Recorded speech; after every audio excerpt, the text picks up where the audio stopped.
with all the gameplay we've seen with Xenoblade 3, we already know that combat in that game is going to be absolutely amazing.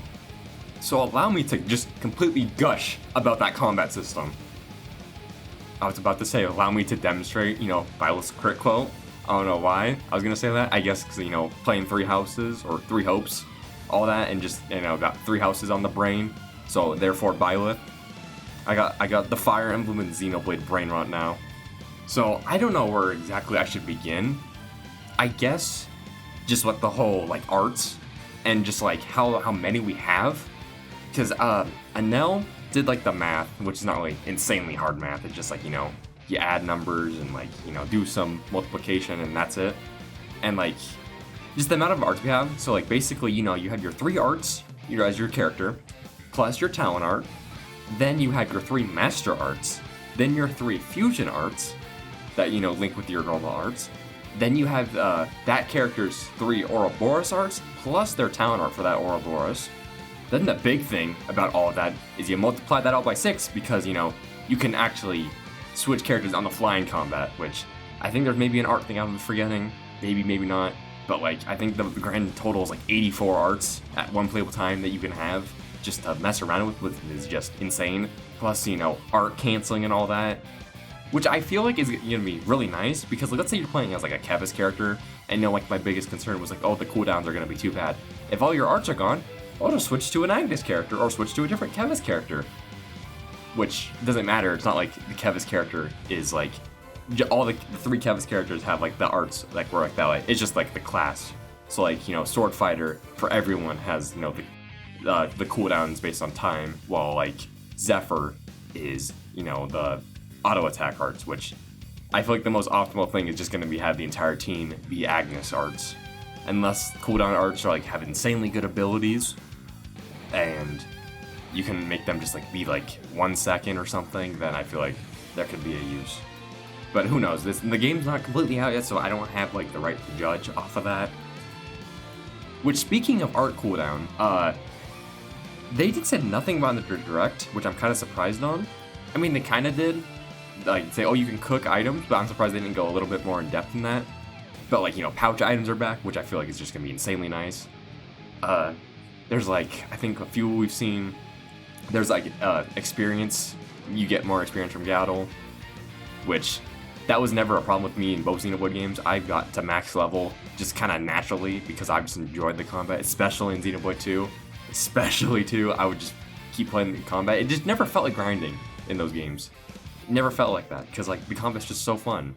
Because before I played Xenoblade, my favorite thing was Mario and Luigi. I would say that was my RPG fix, and sure, the combat in that game I'll say it's pretty fun, simple, 8 Mario's A, Luigi's B, but getting to max level, I never did. I think the highest I ever got in all games combined was level 60, and that was Dream Team.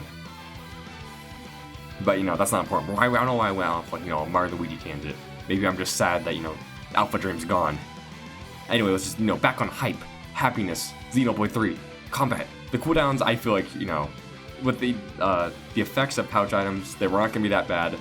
Plus, I feel there's probably gonna be some new effects, maybe. They're probably the standard ones from 2 are gonna be back as well, but I feel they're gonna have some new effects. The EXP one, that's a new one. Probably a class experience more, which I feel that's just gonna be nice for grinding.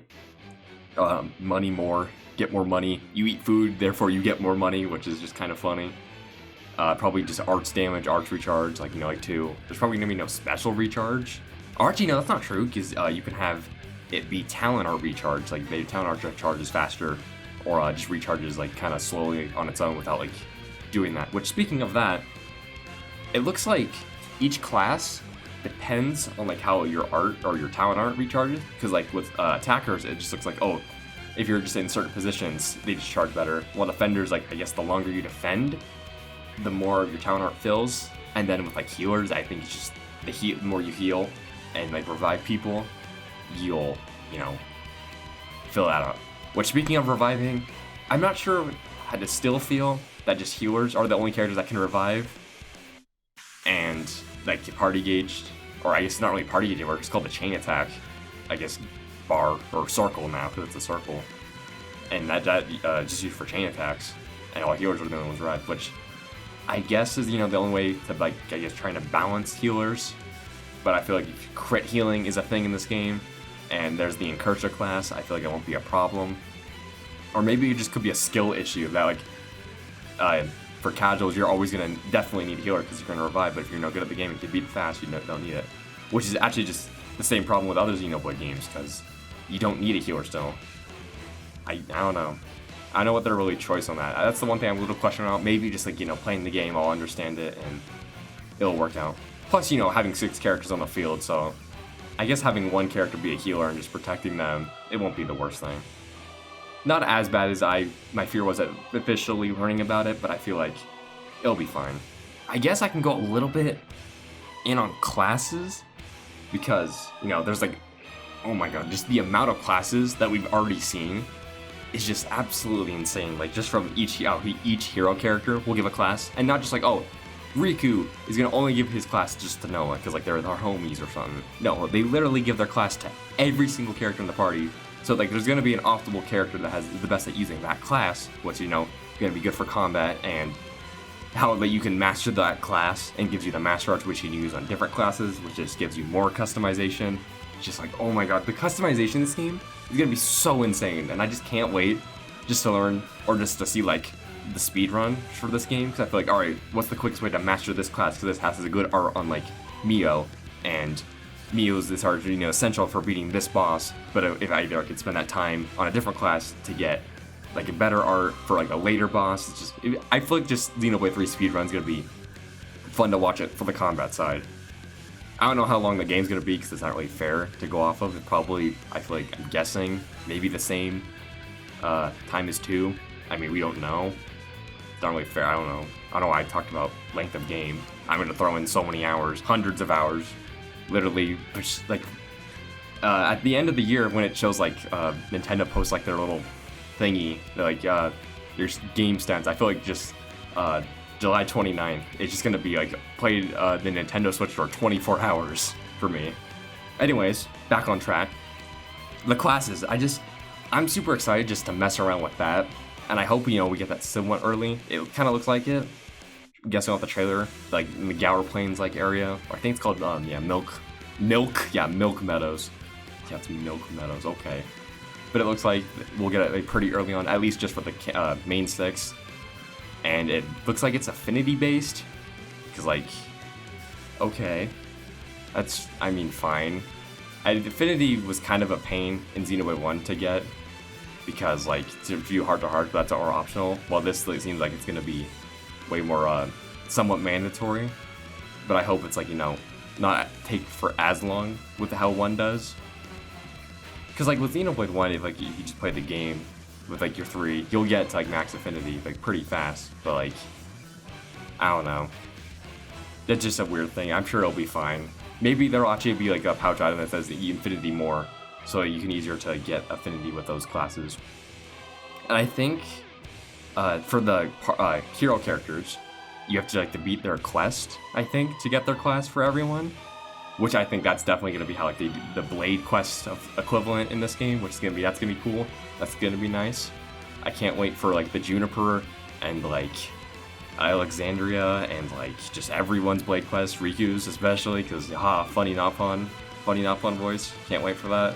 Also, I don't know who my favorite hero is gonna be, like just to have around. Like there's too many good ones. Like I want Juniper because Gormati Brain Rot. Then there's like Alexandra because she's cool, and also like I said Riku, like those 3. But there's also Greg with like the guns. And if Ethel's playable and becomes a hero, playable Ethel, please.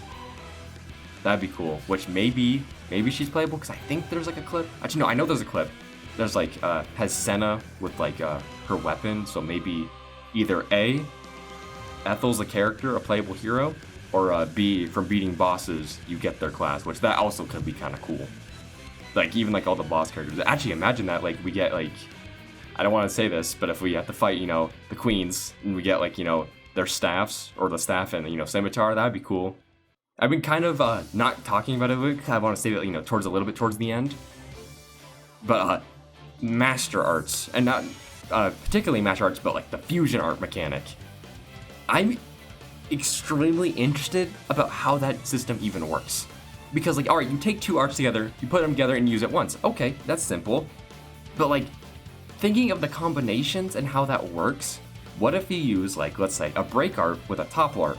Is that gonna instantly just topple the enemy? Or what if you use like a launch and then like smash, is that gonna do the same thing? Or what if you combine like a launch and Days art? Like is it just gonna flip a coin to choose which one it picks? Or does it like, depending on like, oh, the master art takes priority? Or does like the person you're playing as like their main set arts for that class take priority?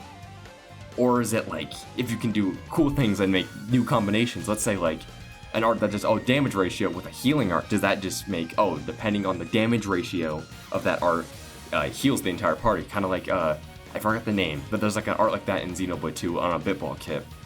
I can't remember the name of the art.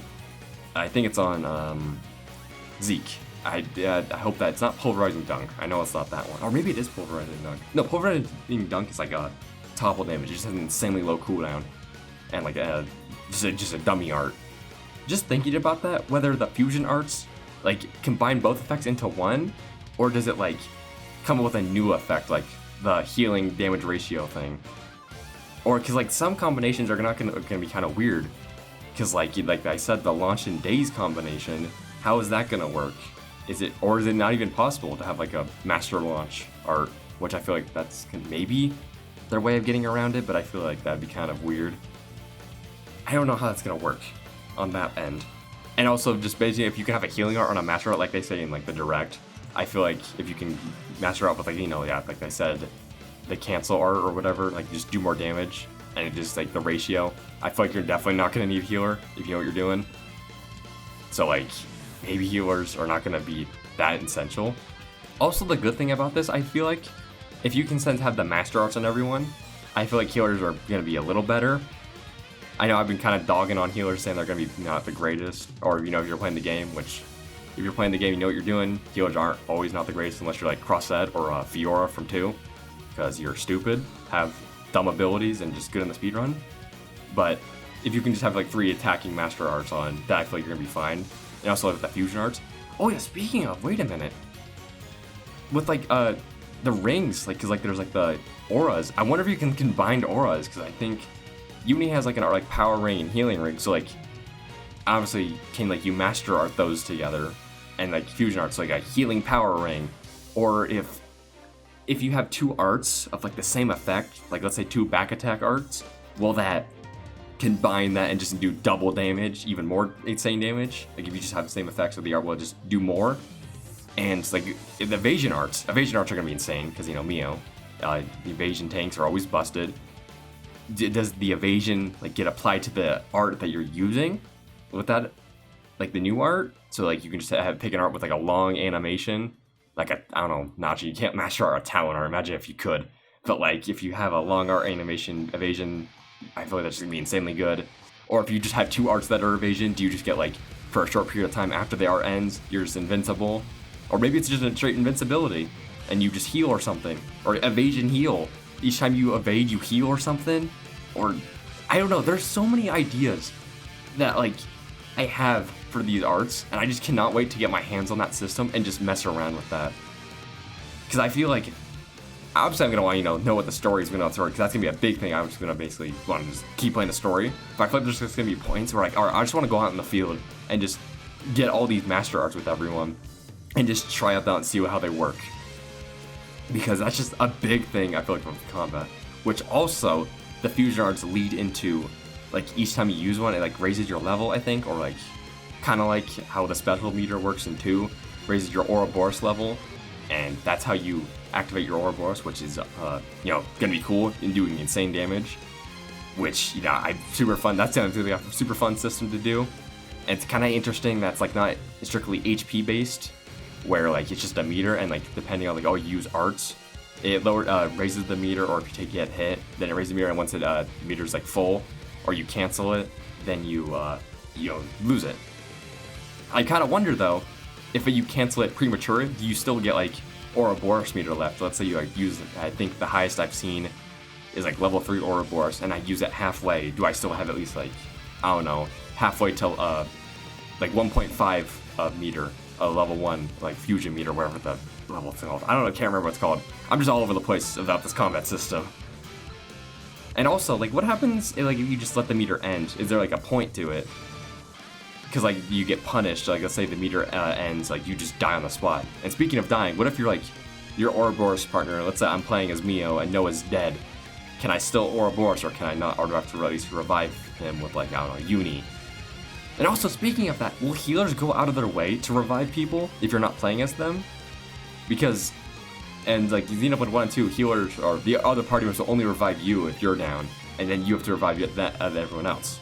So I wonder if healers are just going to be programmed just to revive anyone. Like, they'll prioritize the player, whoever the player's playing at the moment, but like they'll revive. Or maybe just healers don't revive and you have to do it yourself, which I kind of hope that's not the case. I would like the healers to, you know, do their job and revive. Uni, please. Thailand, please. Do your job. I guess that also maybe if there's like a thing in the tactics, because there's also the tactics menu that has that, which I feel like the tactics are going to be pretty good. That we've seen, like there's like a everyone attack this, which is a standard. Everyone behind me, everyone group up or whatever. Group up here! And there's like a go insane, just go crazy, go stupid. I think there was maybe another one. I don't know, maybe there's some newer ones. The like the tactics menu, which also has, you know, I think the switching mechanic where you just how you switch between the party members, which I just cannot, that mechanic as well. I'm super excited just to mess around with. Which, side note, this isn't my idea. This was more of Loxin's. I give full credit to him. I just remember he's saying in one of his videos talking about Xenoblade 3 and like the analysis, and I really like the idea. I think it's insanely cool. But like, there's a Kevis battle theme, and there's most likely going to be an Agnes battle theme. What if, depending on what character you're playing as before the battle starts, if you're playing an Agnes or Kevis, determines the battle theme for the battle, and then that's just like insanely cool. And like, if you don't like that battle theme, or if you don't like that character, sorry, then you can just switch to a different character, because like, you know, you can switch on the fly like that. So you can basically choose, alright, I like the Agnes battle theme more, I want to hear this. Alright, I want to hear the Kevis battle theme right now, I want to listen to this. Which, also, thinking about, what if that also applies to unique monster themes? Because there's also a You Will Know Our Names finale, which I feel like there's guaranteed going to be a You Will Recall Our Names finale. So like, same things apply if you're playing an Agnes character, it plays Recall finale. If you're playing a Kevis, he'll play No finale. I feel like that's just going to be insanely cool and just fun customization. I just do hope there, actually, well, not do hope, I feel like there definitely is a lot more other battle themes we've just heard. So maybe just in like in the field, and it'll play those. But then if it's like a support and story area, kind of like how Xenoblade 2 has exploration, and still move forward, it'll play like those battle themes. So like, that'd be cool. I kind of just didn't finish talking about really Ouroboros, because like, I don't know exactly what to say still. Not really exactly, but like, they still kind of have us in the dark, but we definitely know a lot more how the system works. I'm just, you know, it's just, that's just a fun system. Which, oh yeah, speaking of Ouroboros, kind of, I'm just thinking of like the animation in the trailer with chain attacks, because like, oh my god, that animation for like the show Ouroboros can now be used in chain attacks as well. That animation is so clean. I just love it how like, if Mio starts it off, like they fuse together, Mio and Noah fuse to Ouroboros, and then Mio starts attacking, then they fuse out, and they both attack, and then they fuse back in with Noah's, and then Noah gets the finisher. I was like, oh, that's such a clean animation. I cannot wait to see all those like animations just with like Ouroboros.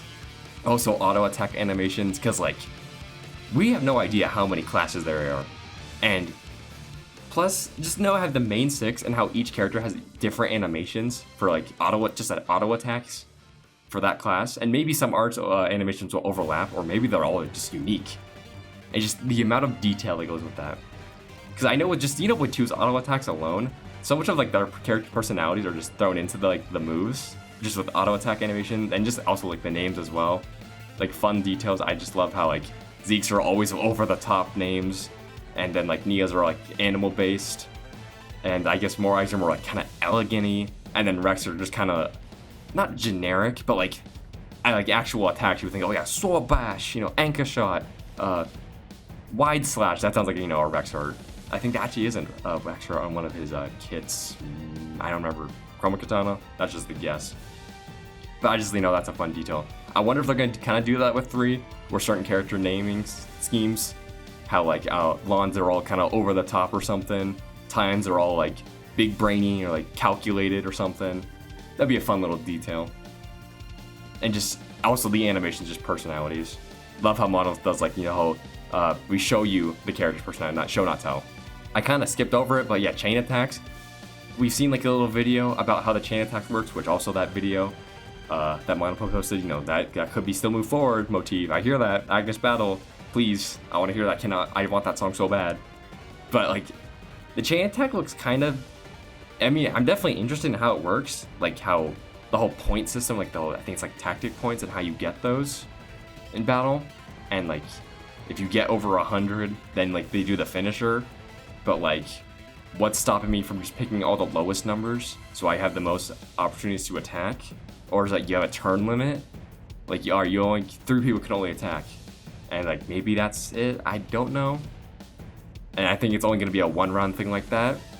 So, still a little in the dark, but I'm definitely have more context on how the system works, and I cannot wait to, you know, just mess around with like literally everything in this game. Oh my god, I just need this game so bad right now.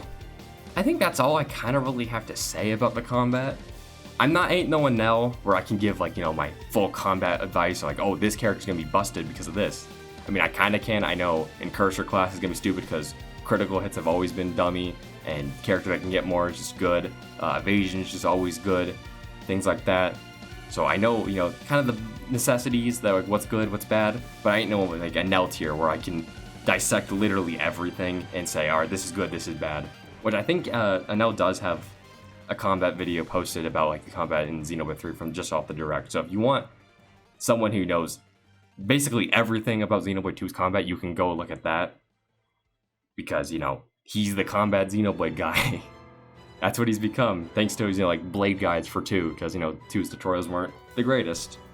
And, you know, definitely helped a lot of people see the light and how good Xenoblade 2's combat system is.